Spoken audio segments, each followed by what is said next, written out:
देखिए प्रैक्टिस करने का बेस्ट तरीका क्या है कि whatever you see on the screen in English you repeat every sentence after me loudly. 1 minute आपका लूंगा, स्टार्ट करने से पहले बहुत इंपॉर्टेंट बात करनी है। देखिए कभी भी ट्रांसलेशन नहीं करना है। ट्रांसलेशन कैसे नहीं करना है, ये जो सेंटेंस हमने लिखा हुआ है इन वर्ड्स को बिल्कुल भी इस ऑर्डर में ट्रांसलेट मत करिए।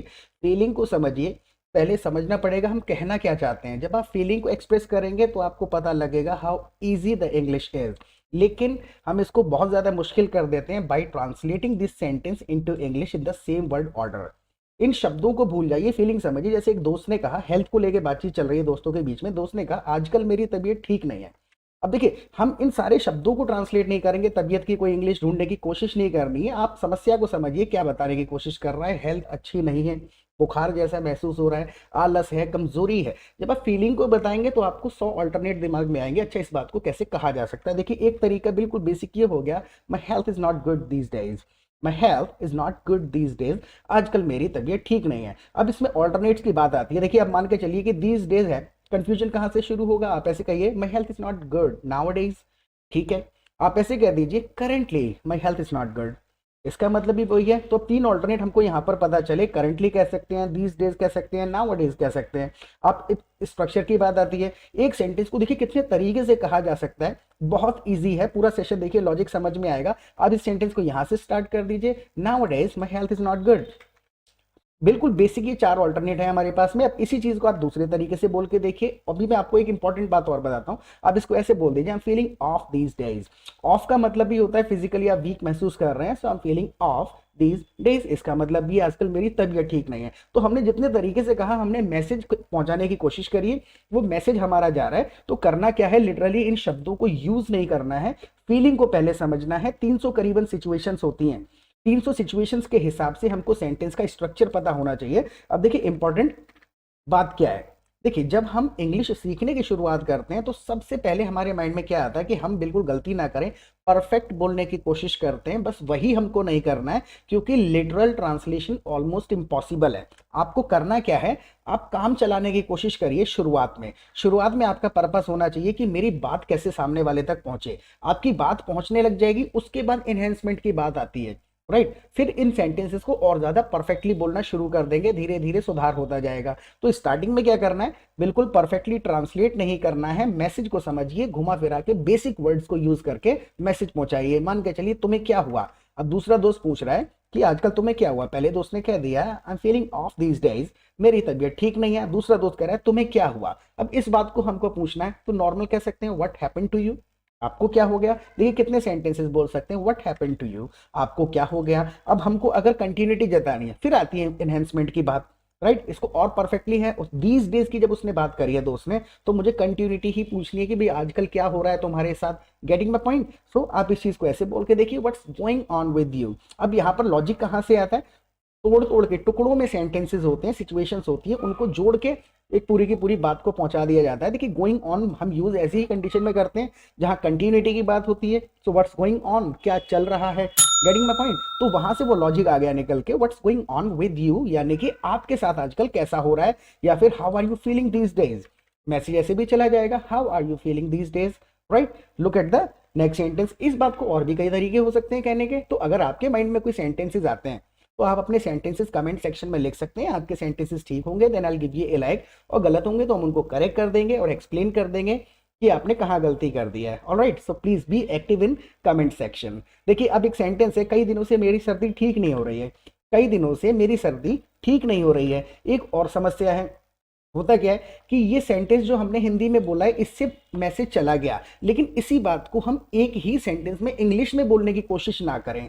बात वही आ गई कि फीलिंग पहुंचानी है, भले एक के बजाय 5 सेंटेंस बोलने पड़े मुझको, छोटे छोटे या बड़े बड़े, मैसेज मेरा सेम रहना चाहिए और जो सेंटेंसेस है वो ग्रामेटिकली ठीक हो। इस सेंटेंस को एक्चुअल में इंग्लिश में एक सेंटेंस में बोलना पॉसिबल नहीं है, राइट। अगर मान के चलिए मैं ट्रांसलेशन करके बताता हूँ, पहले देखिए इस बात को कैसे कह सकते हैं। कई दिनों से मेरी सर्दी ठीक नहीं हो रही है, मैसेज को पहुंचाना है। देखिए have had a cold for days, यानी कि मेरे को बहुत दिनों से सर्दी है। देखिए इसमें हैव हैड का मतलब है पहले से कुछ है। आई have had a cold for days now, आगे लगाना चाहे नाउ मतलब है अब तक है, बहुत दिनों से। आप नहीं लगाएंगे नाउ की कोई यहाँ पे वैसे जरूरत नहीं है। आई have had a cold for days, बहुत दिनों से मुझे ठंड है, और अगला सेंटेंस हमको इसके साथ में जोड़ना पड़ेगा। आप ऐसे बोल दीजिए and it's not getting better, it's not going away, it's not getting better, यानी सर्दी ठीक नहीं हो रही है। So I have had a cold for days now and it's not getting better, ठीक नहीं हो रही है, राइट। लेकिन अगर हम इस सेंटेंस को इस प्रकार से बोलें, कई दिनों से मेरी सर्दी ठीक नहीं हो रही है, so my cold is not getting better for days, तो मजा नहीं आएगा, राइट। तो एक सेंटेंस में अगर एक इस हिंदी का सेंटेंस में कोई मैसेज जा रहा है, तो इसका मतलब ये नहीं कि इंग्लिश में भी वही बात एक सेंटेंस से कही जा सकती है। तो ये धीरे धीरे आदत डालनी है कि मैसेज पहुंचना चाहिए, भले एक के बजाय 4 सेंटेंस बोलने पड़े और शब्द भले बदलने पड़ जाएं, शब्दों का लिटरल ट्रांसलेशन करके यूज नहीं करना है, राइट। अब ये कह के देखिए, ये तो आजकल सबके साथ होता है क्योंकि मौसम बदल रहा है, ये तो आजकल सबके साथ होता है। जैसे कि I had a cold for days now and it's not getting any better, ठीक भी नहीं हो रही है। अब आपको कहना है कि ये तो आजकल सबके साथ होता है क्योंकि मौसम बदल रहा है। अब इसमें क्या है, देखिए इसमें 2 सेंटेंसेस हैं क्योंकि मौसम बदल रहा है, लेकिन इस बात को हम इंग्लिश में एक ही सेंटेंस में कह सकते हैं। देखिए, currently it's happening to everyone, currently आजकल it is happening to everyone, हर किसी के साथ हो रहा है। अब देखिए ये जो प्रीपोजिशन की बात आती है, currently it's happening with everyone भी आप कह सकते हैं। तो ये जो प्रीपोजिशंस हैं, ग्रामर है, ये कई सारी चीजें इंटरचेंजेबली यूज हो जाती हैं, वो सुन सुन के पता चलते रहेंगे, right. So currently it's happening with everyone because the weather is changing, ये 2 सेंटेंसेस बोल दिए, राइट। आप इसी चीज को दूसरे तरीके से बोल सकते हैं, currently it's happening to everyone because of changing weather, because of changing weather, बदलते मौसम की वजह से, राइट। अब आपने 2 सेंटेंसेस जब आपको बोलने आ गए, अब इसी चीज को घुमा फिरा के फिर बोलना शुरू कर देंगे जब कंफर्टेबल हो जाएंगे छोटे छोटे सेंटेंसेस के साथ। आप ऐसे कह करके देखिए, the weather is changing so it's happening to everyone these days, इसका मतलब भी वही है। तो कहां से स्टार्ट करना है, छोटा सेंटेंस हमको सीखना होता है स्टार्टिंग में, राइट। सिचुएशन को पकड़िए, छोटा सेंटेंस बोलिए। अब एक सेंटेंस है कि दिन में गर्मी होती है और रात को अचानक सर्दी हो जाती है,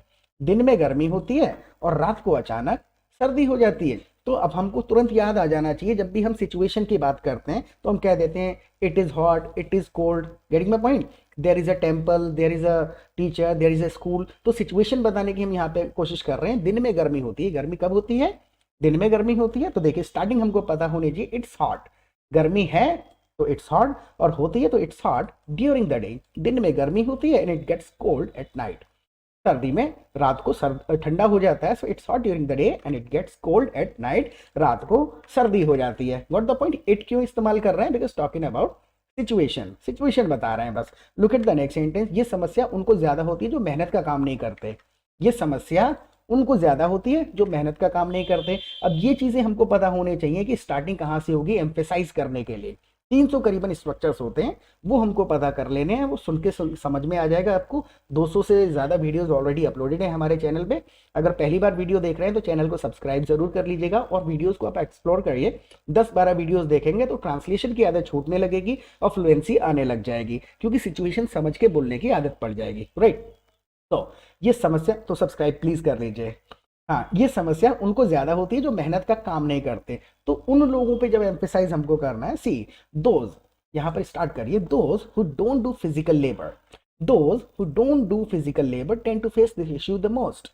द मोस्ट हम क्यों कह रहे हैं, ज्यादा के लिए, जैसे कि मुझे ठंडा पानी पीना ज्यादा पसंद है, so I like drinking cold water the most, right. The most लगा देते हैं एम्फेसाइज करने के लिए। हमने 2 चीजों पे एम्फेसाइज करा है, किनको ज्यादा होती है, द मोस्ट लगा दीजिए यहां पर। देखिए दोबारा से यूज करके देखिए, those who don't do physical labour face this kind of issue the most, right. अब यहां पर दोज हटा दीजिए, उन लोगों को कहना है people who don't do physical labour tend to face this issue the most, getting my point. तो सिचुएशन के हिसाब से छोटे छोटे सेंटेंसेस होने चाहिए। पता हमको कि द मोस्ट कहां पर यूज करना है, दोज लगा देंगे तो दोज के बाद हु का इस्तेमाल करना है, people who don't do physical labor tend to face this issue the most, right। Repeat करते जाइए, रिपीट करेंगे तो साउंड्स याद होते चले जाएंगे। अब अगला सेंटेंस है, अगर आपके पास करने के लिए मेहनत का काम नहीं है तो दिन में 2-3 बार मुंह धो लिया करो। दूसरा दोस्त कह रहा है, अगर आपके पास करने के लिए मेहनत का काम नहीं है तो दिन में 2-3 बार मुंह धो लिया करो। देखिए मेहनत का काम को एक्चुअल में हम फिजिकल लेबर कहते हैं, बड़ा कॉमन है। फिजिकल लेबर है मेहनत का काम, राइट। हार्ड वर्क है कड़ी मेहनत करना, वो अलग अलग उसका मीनिंग बनता है, अलग उसका इंटेंशन है, फीलिंग अलग है, राइट। तो हार्ड वर्क क्या है, वो किसी चीज को, टारगेट को अचीव करने के लिए है, और फिजिकल लेबर है जो बिल्कुल सिर्फ शारीरिक मजदूरी की बात हो रही है, मेहनत की बात हो रही है, कुछ टारगेट अचीव करने के लिए नहीं किया जा रहा है, फिजिकल लेबर है बस, गेटिंग माय पॉइंट। सो इस चीज को आप इंग्लिश में बोल करके देखिए, अगर आपके पास करने के लिए मेहनत का काम नहीं है तो दिन में 2-3 बार मुंह धो लिया करो। So if you don't have physical labour to do, अगर आपके पास में मेहनत का काम नहीं है, so if you don't have physical labour to do, you can wash your face couple of times a day. एक दिन में कपल ऑफ टाइम्स कह सकते हैं, ट्वाइस और थ्राइस कह दीजिए, 2-3 बार। So if you don't have any physical labour to do, you can wash your face twice और थ्राइस अ डे, 2 बार या 3 बार, राइट। बिल्कुल बिल्कुल बेसिक सा सेंटेंस है, आप रिपीट कर लीजिए, आपको खुद से याद हो जाएंगे साउंड्स। और एक सेंटेंस से लॉजिक समझने की कोशिश नहीं करनी है, बस देखते चले जाइए। दोबारा इसी सिचुएशन में या इसी प्रकार का स्ट्रक्चर किसी और सिचुएशन में सुनेंगे तो खुद से समझ में आने लगेगा एग्जैक्ट फील क्या है, इसका लॉजिक समझ आ जाएगा। ओके, इससे आप फ्रेश रहोगे। जैसे कि आप 2-3 बार मुंह धोगे तो इससे आप फ्रेश रहोगे। देखिए, इससे आप फ्रेश रहोगे।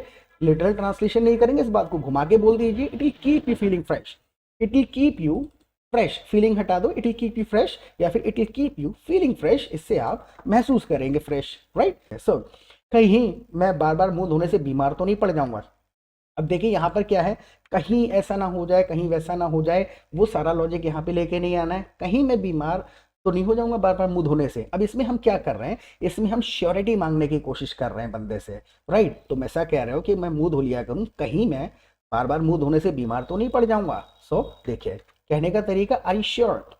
तो जब तक हम फीलिंग नहीं समझेंगे तब तक हम ट्रांसलेशन करते रहेंगे, और ट्रांसलेशन जब करेंगे तो फिर मैक्सिमम कंडीशन में तो सेंटेंस बनता ही नहीं है, और बन भी जाएगा ट्रांसलेशन के हिसाब से बना होगा तो फिर इंग्लिश में मैसेज बदल जाएगा या पहुंचेगा ही नहीं। सो आर यू श्योर, पक्का है ना मुंह धोने के लिए कह रहे हो तो are you sure I won't get sick, बीमार नहीं पड़ूंगा from washing my face too often.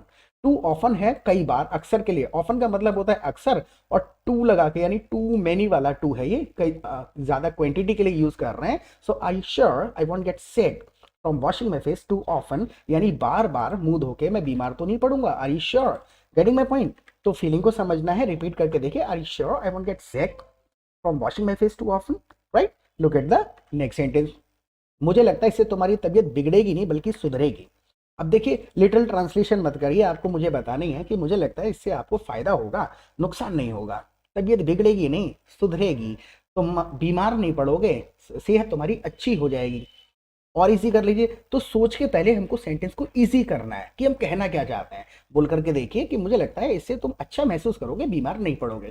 Feeling वही है, सेंटेंस इजी कर लिया, उस इजी सेंटेंस को बोल डालिए बिल्कुल सिंपल तरीके से। I think it will improve your health, I think it will make you feel fresh, I think it will make you feel fresh rather than make you sick. Rather than का मतलब होता है बजाय। So I think it will make you feel fresh rather than make you sick. What the point. आप इसको पूरे sentence को इस तरीके से बोल दीजिए, आई think it will improve your health rather than make you सिक। आपको बीमार करने के बजाय it will improve your health, आपकी हेल्थ को ये इंप्रूव कर देगा। रादर देन लगा देते हैं इसके बजाय, वो बजाय वाला जो सेंटेंस होता है, right. Look at the next sentence. चलो मैं आज ट्राई करके देखता हूँ। अब दोस्त कह रहा है चलो आज मैं ट्राई करके देखता हूँ, तो लिटरल ट्रांसलेशन नहीं करेंगे, देखता हूँ। Getting my point. ट्राई करने की बात कर रहे हैं थोड़ा एम्फेसाइज करने के लिए। All right, I will give it a try today, I will try this today, ऐसे कह दीजिए। All right, I will try this today. ठीक है, आप थोड़ा सा दूसरे तरीके से कहना चाहते हैं, all right I will give it a try today. अगर और ज्यादा थोड़ा नेचुरली, फिर अब जब काम चलाना आ गया फिर एनहेंसमेंट की बारी आएगी, आप कह सकते हैं all right I will give it a shot today.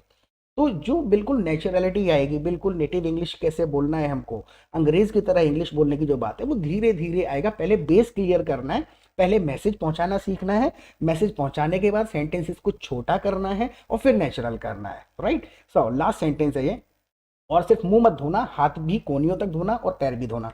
3 instruction दिए हैं इसके अंदर, हमने तोड़ तोड़ के सेंटेंसेस को बोल दिए। सिर्फ मुंह मत धोना, राइट, हाथ भी धोना, वो भी कोहनियों तक, और पैर भी धोना। सो सिर्फ मुंह मत धोना। So don't just wash your face, don't just wash your face, ऐसा मत करना। So don't just wash your face, wash your hands up to the elbows as well, wash your hands up to the elbows as well and wash your feet to.